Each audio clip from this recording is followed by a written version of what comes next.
Décollage immédiat. Adrian, pilote de montgolfière depuis plus de 20 ans, propose entre 100 et 150 vols par été. Ce jour-là, le rendez-vous est donné en fin de journée. La météo est optimale. Ce ballon à l'hélium indique la trajectoire que suivront nos deux montgolfières. Et après une demi-heure d'installation, le vol va enfin commencer. Nous sommes donc prêts à gonfler ce ballon, ce que nous allons faire avec le brûleur. Ça va tirer le ballon debout, ça va aussi tirer la nacelle debout. J'appréhende pas du tout. N'hésitez pas. Je ne sais pas à quoi m'attendre. Je ne suis encore jamais monté dans une montgolfière. Ça doit être très amusant. J'espère voir de beaux paysages de là-haut. C'est vraiment très excitant. Je voudrais savoir si c'est comme le parapente, où j'ai vraiment une sensation de calme, où on entend les oiseaux, etc. Je voudrais savoir si c'est la même chose. Alors, bienvenue à bord.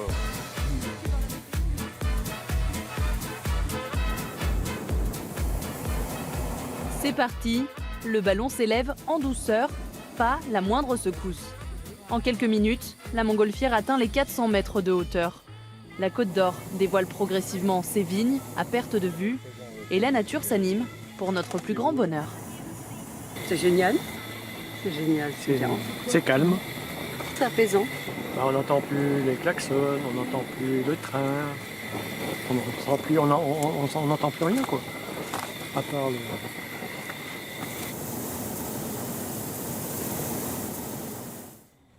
C'est une grande chance de travailler dans un domaine où on voit que des gens heureux, en gros.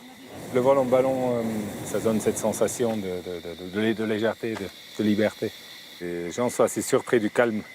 Et justement, le fait de se laisser emporter par le vent, il n'y a aucun mouvement. Et oui, c'est fascinant. Ouais. Pendant une heure, au gré du vent, la montgolfière nous balade entre Beaune et La Roche-Pau. Nous survolons ce jour-là 5 villages de la côte de Beaune, avec notamment les célèbres vignobles de Pommard et de Meursault. Une parenthèse saisissante entre ciel et terre.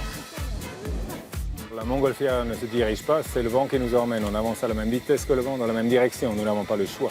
Notre seul moyen de diriger, c'est de prendre les courants de vent qui nous emmènent plus d'un côté ou plus d'un autre. On passe surtout beaucoup de temps avec la météo à se dire on y va, on n'y va pas, on donne rendez-vous, on ne donne pas rendez-vous. Ça, c'est relativement compliqué. Il faut qu'on vole quand les conditions météo soient bonnes. Donc, évidemment, nous, on essaye de déterminer les conditions de vent. On choisit le point de départ en fonction, mais ça garde un côté aléatoire, un petit peu en fonction des conditions. Des fois, on est plus précis dans nos prédictions et puis des fois, c'est plus aléatoire.